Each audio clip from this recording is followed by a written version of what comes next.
Hoje temos imenso para falar sobre o portfólio. Os movimentos que eu fiz durante a semana, que ainda são alguns, como foi o desempenho do portfólio versus o SP500 durante o mês de julho e ainda vamos falar sobre os resultados trimestrais de três empresas. Em primeiro lugar, temos a Microsoft, que bateu os resultados tanto na receita como nos IPS. Em segundo lugar, vamos falar da Crocs, que também bateu na receita, bateu nos IPS e ainda melhorou as projeções para 2023 e mesmo assim conseguiu descer 15% após os resultados. E por fim, vamos ainda falar da Enphase, que falhou na receita, bateu nos IPS e piorou substancialmente as projeções para o ano de 2023, o que fez a empresa descer quase 15% também após os resultados. Portanto, fiquem por aí que a temporada de resultados está oficialmente aberta. Boas pessoal, bem-vindos ao canal Investimento Estratégico e como sempre no início de cada mês temos de atualizar o portfólio com o desempenho do mesmo, mas antes eu vou falar rapidamente sobre os movimentos que eu fiz desde o último episódio que ainda foram alguns. Após os resultados da Microsoft no dia 25 de julho, eu realizei uma análise aos mesmos e decidi vender cerca de 15% da minha total posição da Microsoft. Esta decisão pode parecer um pouco controversa, mas eu vou explicar o porquê mais à frente no segmento da Microsoft. Depois, com o capital que obtive da venda da Microsoft, no dia 31 de julho e após uma análise aos resultados, decidi reforçar a Crocs e a Enphase, que também vou explicar o porquê no segmento de cada uma destas empresas, o porquê destas compras e que tipo de compras são estas. Agora, após estes três movimentos, fiquei apenas com 1,5% de capital disponível no portfólio, o que não é nada famoso, mas grande parte do meu portfólio já reportou os resultados, faltando apenas a Ulta, a IMS e a Revolve.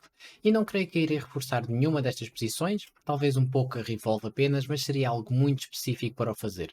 Portanto, não é nada famoso ter apenas 1,5% de capital disponível, mas acho que por agora o portfólio vai ficar um bocadinho mais estagnado em termos de movimentos de qualquer maneira. Após a venda de 15% da posição total da Microsoft, fiquei com um total de posição de 9,1%, ficando assim em quinto lugar do portfólio.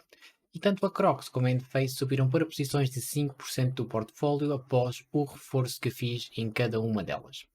E agora chegou a altura de mostrar o desempenho do portfólio e foi basicamente um mês de consolidação para o mês de julho, pois resultou no mesmo a descer quase 1% e o SP500 a subir quase 3%, que resultou numa diferença negativa para o portfólio de 3,90%.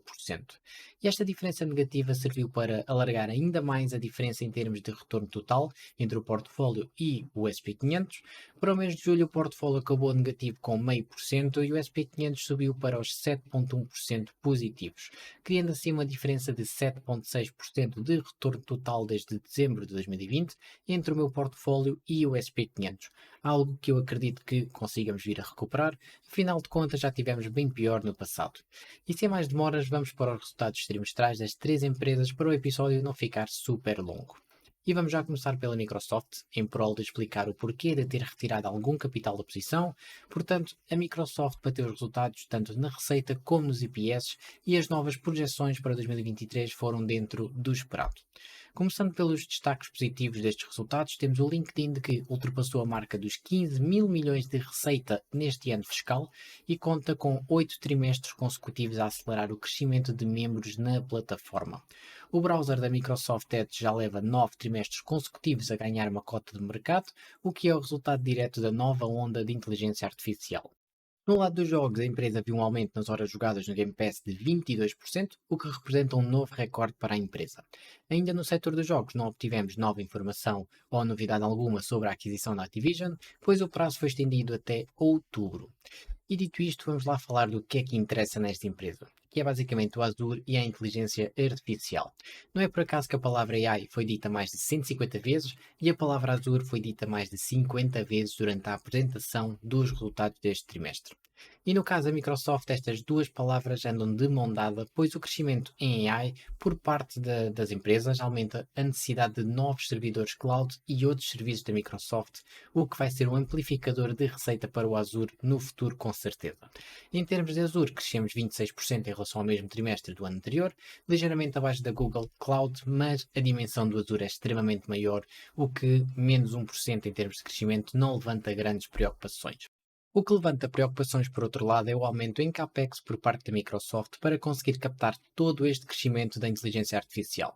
Não seria um problema se a receita acompanhasse, mas esse investimento já está a acelerar trimestre para trimestre e eles só prevêem a receita a materializar-se na segunda metade do próximo ano fiscal. O que, quando colocamos esses novos valores no modelo descontado de fluxo de caixa livre, as coisas não melhoram. Mas, antes disso, vamos só concluir os fundamentos rapidamente. Portanto, a receita continua na tendência correta, obviamente, as margens melhoraram ligeiramente, os fluxos de caixa livre continuam em linha, mas as recompras de ações abrandaram um pouco para manter o fluxo de caixa livre em linha, visto que estão a sobrecarregar no CAPEX e o custo de capital também subiu neste trimestre. E quando colocamos toda esta nova informação, que o investimento em CAPEX vai se debruçar em 2023 e 2024, e grande parte da receita só se vai materializar em grande parte a partir do ano seguinte, ora, obtemos valor com um prémio ainda maior do que a Microsoft normalmente já tem. Obtemos um valor de quase 16% acima do valor intrínseco, o que só por si não é muito grave no lugar da Microsoft, mas com o EV por EBITDA a disparar, o Price to Earnings Forward a chegar a valores ainda mais altos e com apenas 2,35% de rentabilidade de fluxo de caixa livre, não deixa muito espaço de subida de preço num intervalo de tempo curto. E se olharmos ainda para o gráfico, visualizamos ainda melhor o porquê de ter vendido 15% da minha posição.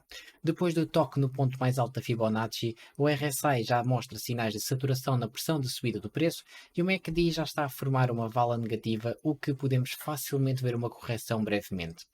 E por considerar que temos muito mais espaço para descer do que propriamente para subir na Microsoft, decidi trancar alguns ganhos na posição e realocar caso necessitasse, que foi o que acabei por fazer nas duas posições que vamos agora falar, a Crocs e a Endphase.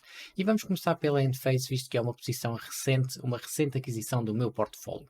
A Endphase bateu os EPS, mas falhou na receita e obliterou por completo as projeções futuras para 2023, fazendo assim a ação cair quase 15% no dia após a apresentação dos resultados. Portanto, há muita coisa para descodificar aqui e entender. Portanto, vamos lá. Em termos de microinversores, continuamos na tendência de 55% de crescimento em relação ao segundo trimestre do ano anterior. No setor das baterias, estamos numa tendência decrescente nos últimos trimestres, mas a equipa estima que entre este trimestre e o próximo será o fundo desta tendência decrescente neste setor. Portanto, em princípio, vamos ver um ponto de inflexão nesta tendência decrescente. Depois, avançando já um pouco nos riscos desta empresa, podemos ver que a receita está dividida essencialmente entre os Estados Unidos da América e a Europa. E no lado da Europa continua a crescer na tendência, enquanto os Estados Unidos está a decrescer visivelmente já há 3 trimestres, pois a subida das taxas de juros começou lá primeiro, o que já está a causar um abrandamento no mercado imobiliário, assim como uma subida de inventário de casas também, o que por sua vez, se há menos investimento no mercado imobiliário, também há menos investimento no setor solar para as casas. No lado da Europa espera-se algo semelhante, ou seja, um aumento em termos de inventário de casas e um abrandamento no mercado imobiliário. E francamente já se nota em vários países, mas como a Endefesa está a expandir-se por toda a Europa e a entrar em muitos novos países no lado europeu, como por exemplo Portugal e Espanha, isso faz com que a receita consiga manter a tendência crescente, ao contrário do lado americano, que não é bem assim. Ou seja, este é um dos problemas a curto e médio prazo da Enphase, que apresentará melhorias apenas quando os juros começarem a descer e o setor solar começar a ficar novamente mais procurado. Agora, para o segundo problema e a razão da consequência das projeções para o terceiro trimestre ter descido imenso, foi o inventário. E para explicar o inventário temos de recuar a alguns trimestres que, devido aos atrasos após o Covid e às restrições que havia nas distribuições, a Endphase acabou por receber grande parte do inventário a partir de 2022, que causou uma acumulação de inventário, algo que a gerência não está confortável de todo com a situação. E, portanto, não estando nada confortáveis com a situação, tentaram resolver o problema no primeiro trimestre de 2023, produzindo menos, mas como a receita começou a estagnar nesse mesmo trimestre, acabaram por ficar basicamente igual. Então, no segundo trimestre, aquele que estamos agora a avaliar, a empresa decidiu encomendar o mesmo que no primeiro trimestre, visto que o segundo trimestre, por norma, é um trimestre bem mais forte para a empresa e pensaram que iam produzir menos do que aquilo que iam vender, reduzindo assim o inventário, mas também não se materializou, o que acabou por fazer subir o inventário ainda mais. E olhando para o Cash Conversion Cycle, podemos ver o impacto que a má gestão desse mesmo inventário tem numa empresa, com o aumento de quase 85 dias de Cash Conversion Cycle. Portanto, começa a ficar minimamente preocupante. E saltando para o presente, o CEO da Enphase decidiu tomar medidas drásticas. Portanto, decidiu que vão reduzir drasticamente a distribuição, reduzindo o inventário assim do lado dos vendedores para controlar de uma vez por todas o problema do inventário. Ora, esta medida drástica, que em princípio vai controlar o problema do inventário, vai criar também outro problema por consequência, que é reduzir drasticamente a receita para o terceiro trimestre. E daí as projeções para o próximo trimestre serem aproximadamente de menos 10% de receita em relação ao mesmo trimestre do ano anterior. E claro que isto não foi visto com bons olhos pelos investidores e a empresa perdeu quase 15% no dia seguinte. Mas a empresa não são só estes dois problemas. A empresa é muito mais e por isso mesmo eu decidi reforçar a minha posição nesta queda dos 15%. Portanto, o que é que me fez comprar mais? Neste trimestre, fundamentalmente falando, tivemos uma melhoria de margens, a receita continua alta mesmo com o abrandamento do lado dos Estados Unidos da América.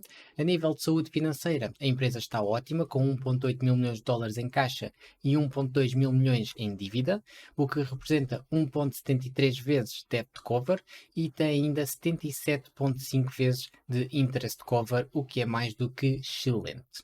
Em termos de custo de capital, a empresa conseguiu reduzir um pouco este trimestre. Continua um valor bastante elevado, nos 13,3%, mas é bom finalmente ver o ponto de inflexão. Em termos de fluxo de caixa livre, mesmo retirando a compensação de ações, continua alto, a representar 24% da receita, o que permitiu à empresa abrir novamente a recompra de ações, o que é perfeito, dado que a empresa encontra-se atualmente barata, dado o seu valor intrínseco. E não fui eu que o disse. O próprio CEO disse que no final do segundo trimestre já tinham recomprado 1,25 milhões de ações pelo preço médio de 159 dólares por ação, o que é o valor que eles estimam para o valor intrínseco conservador, dito por eles, da empresa. Concluindo, é uma empresa fantástica, com bastantes projetos no cilindro ainda. O terceiro ou quarto trimestre deve ser o ponto de inflexão na recuperação desta empresa, dado que o NEM 3.0 na Califórnia deve começar a ter mais impacto no quarto trimestre de 2023.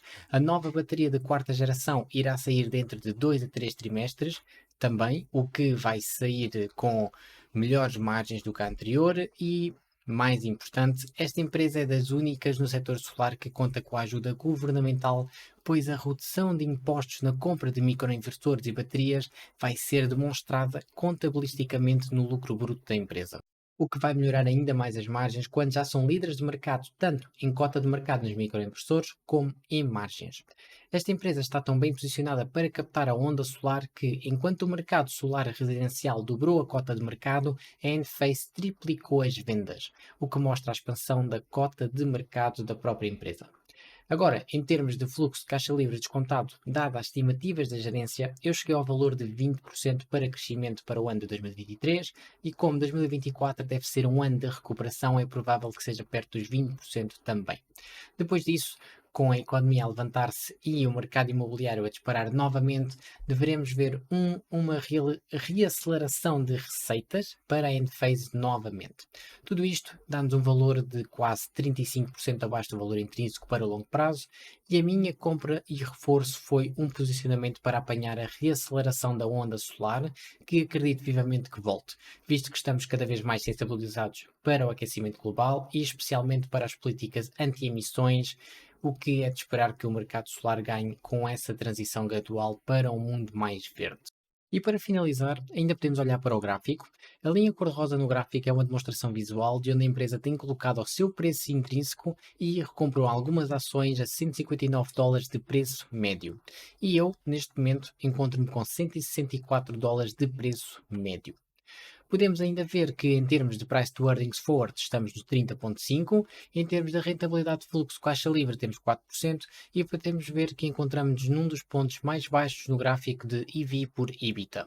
E mesmo para terminar nesta empresa, acredito que ainda demora algum tempo a apresentar bons resultados em termos de preço de ação, não é de todo uma posição para curto prazo e vai requerer alguma paciência. A curto prazo, a única coisa que podemos ver é que temos o RSI a demonstrar alguma saturação na pressão de venda e o MACD muito pouco expressivo.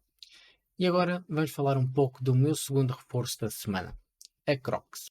E a Crocs bateu nas três frentes, basicamente nos resultados fenomenais. Ora, bateu os analistas na receita por 30 milhões, nos EPS por 61 pennies, simplesmente incrível. E ainda aumentaram as projeções para o resto do ano de 2023 Mesmo assim, a ação caiu para perto de 15% no dia seguinte após os resultados. Portanto, o que é que aconteceu para fazer a ação cair perto de 15%? E as únicas três coisas menos boas que eu ouvi e vi nestes resultados foi o facto de um dos distribuidores de África do Sul estar a desviar material para vender em zonas restritas da empresa, o que fez a Crocs terminar o contrato com os distribuidores da África do Sul, e isto teve um impacto direto na receita de 8 milhões durante o trimestre e projetou-se para 21 milhões de impacto adicional até ao final do ano. Portanto, nada de especial em termos de receita, é apenas 1% de impacto por trimestre, mas isto foi um dos pontos negativos. Agora, em segundo lugar, alguns dos distribuidores disseram que, em regra geral, estão com o inventário sobrecarregado de outras marcas, o que faz com que encomendem menos à Crocs para a segunda metade do ano. E em cima deste pessimismo, os distribuidores ainda não têm muita informação acerca de como se comporta a marca Edudes na segunda metade do ano, e isto também é ligeiramente problemático, claro. O facto dos distribuidores estarem a descartar um pouco a marca Edudes cria pressão no segmento da Crocs para segurar a receita desta empresa. Mas como a Crocs teve uma aceleração de receita neste trimestre, ou seja, o segundo trimestre do ano de 2023, em princípio consegue facilmente segurar os resultados até a Edudes começar de facto a impulsionar a receita para a frente. Algo que eu prevejo acontecer na primeira metade do ano de 2024. Agora, em terceiro lugar, de situações que fizeram a queda no preço da ação, temos o aumento de despesas SG&A e foi um aumento bastante considerável. Foi um aumento de 21% em relação ao mesmo trimestre do ano anterior e esse trimestre já estava alto na época. Portanto, foi de facto um grande aumento e a empresa justifica este aumento com um reforço de investimento na publicidade da marca Edudes. A empresa ainda não se encontra totalmente otimizada com esta marca, pois só agora é que completou um ano depois da aquisição da mesma. E ainda conta com alguns problemas, como haver imenso inventário no mercado secundário da Edudes e, portanto, decidiram reduzir as projeções para a marca até ao final do ano, mas ainda assim contam com a marca a crescer entre 14% a 18% para o ano de 2023, que é bastante razoável. Agora, como pontos positivos, temos uma expansão da margem bruta da Crocs e uma contração do lado da Etudes. E isto é bom porque a receita ainda vem praticamente toda do lado da Crocs, o que ajuda a melhorar as margens da empresa. Logo, como seria de esperar, temos também uma expansão das margens, tanto no lado do gross margin como no operating margin da empresa, e continuam bastante disciplinados em reduzir a dívida. Pondo em números, reduziram quase 250 milhões de dívida só neste trimestre, o que representa quase 11% da redução. É incrível. E isto é possível porque a empresa é uma autêntica máquina de fluxo de caixa livre que representa quase 27% da receita. Ou seja, 27% da receita chega a fluxo de caixa livre. Fantástico. Esta rápida redução da dívida meteu a empresa em valores mais saudáveis em relação à dívida, como 1,72 vezes de debt cover e 7,39 vezes de interest cover, que é baixo, é mais baixo do que os 9 que eu considero bom, mas lá chegaremos. Esta redução da dívida permitiu à empresa recomeçar o programa de recompra de ações, o que vai gerar valor para o investidor daqui para a frente. A empresa foi espetacular para nós e mencionou o valor médio da sua recompra de ações, que foi nos 117 dólares por ação, o que nos dá uma ideia do valor intrínseco que eles têm em mente, e olhando para o gráfico podemos ver na linha cor-de-rosa que temos uma ideia muito mais visual. Em termos de custo de capital, eles reduziram imenso, de 12,2% para 10,6%, em apenas um trimestre, o que é ótimo para uma empresa deste tamanho ter apenas 10,6% do custo de capital.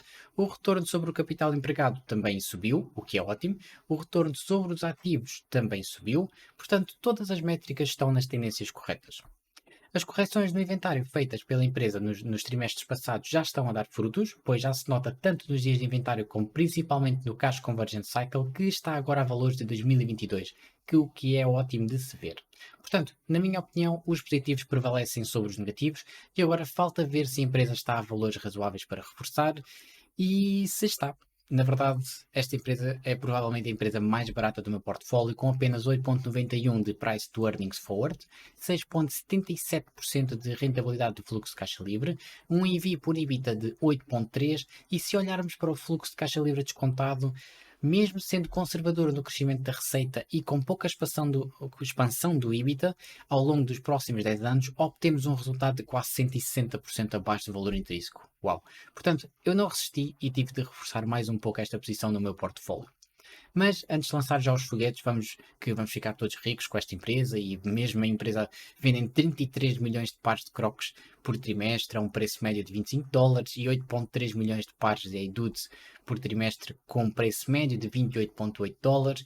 Mesmo a empresa tendo ganho cota de mercado enquanto o mercado global do calçado decresceu, eu devo avisar que esta empresa é provavelmente a empresa com o mote mais fraco do meu portfólio. Afinal de contas, vendem apenas sapatos de borracha que até o Jumbo já os imitou.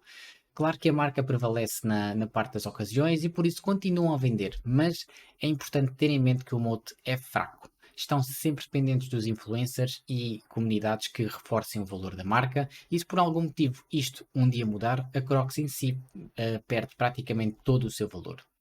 Tudo isto apenas para dizer que não tenciono reforçar muito mais para além do que já fiz, pois a Crocs já ocupa 5,2% do meu portfólio, o que já revela uma boa exposição à empresa.